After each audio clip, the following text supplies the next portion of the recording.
With the Euros now done, it's time to turn our focus to the next big sporting event on the calendar, which would be the Japan Olympics 2021. And it's a bit of a weird betting market to be going into because it's something that happens every 4 years or, every 2 years if you want to count the Winter Olympics too. So it brings a sense of unpredictability, and maybe some people are confused on how to approach the Olympics with their betting.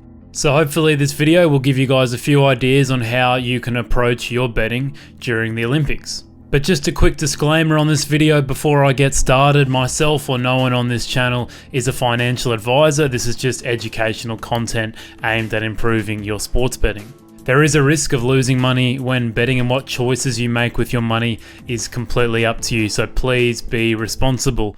It is a scam when you don't allow everyone to operate on fair terms. We are the Robin Hoods of sports betting. We take something back from the rich bookies and enable our customers to beat them instead.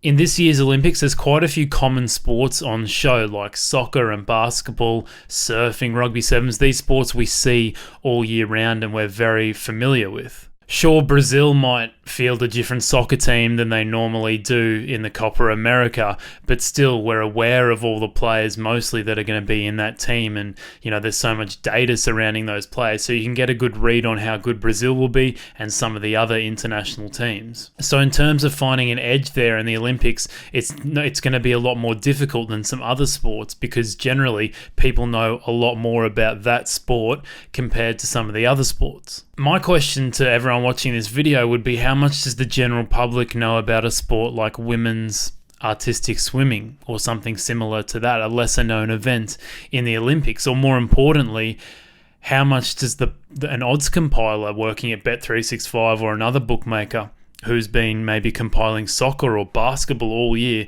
but all of a sudden he or she's been asked to compile women's artistic swimming, how much do they know about that sport? Or how much do they know about how many gold medals Hungary's going to get, or all these kind of other different sports like shooting that are less regularly played? I can almost guarantee that a bookmaker is not going to go out there and try and employ an odds compiler who just specializes in Olympics betting, because it happens every 2 years basically if you want to include the Winter Olympics. They're not going to go out of their way to employ someone for a couple of weeks and then that way they'll have more efficient prices for the Olympics.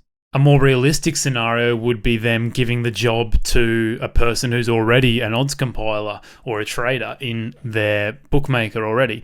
So like I said, it could be a person that's been doing soccer prices all year. They all of a sudden have been told that now they need to price up the women's artistic swimming or another event that they really don't know too much about. So their prices are all down to their own research, and there's not as much data out there, and there's not as much information out there for them to create the most accurate prices available.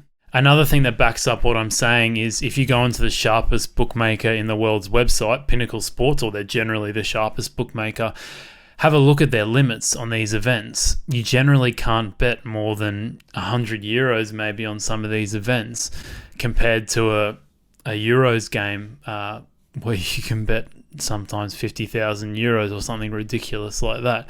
So they're not confident in their prices at all. Sure, those limits will probably increase as we get closer to the start of the Olympics, but in comparison to other sports, because the information around it is a lot less than the data surrounding a sport like soccer, the bookmakers aren't as confident in their prices, so they're not going to give you thousands of euros to be able to bet. I think overall this is just a great opportunity for people, especially around this time of year when a lot of people are on holiday and maybe they're at home, not having to work, and they've got a bit of spare time on their hands.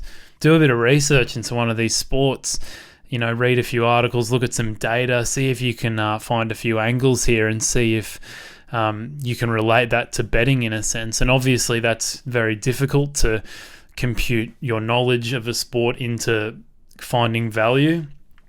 But if you're already quite good at that, if you're already quite good at looking at a team in any sport and saying, yeah, that should be this price, then there's no reason why you couldn't do that with the Olympics if you do enough research and, yeah, get a really thorough knowledge around a certain sport.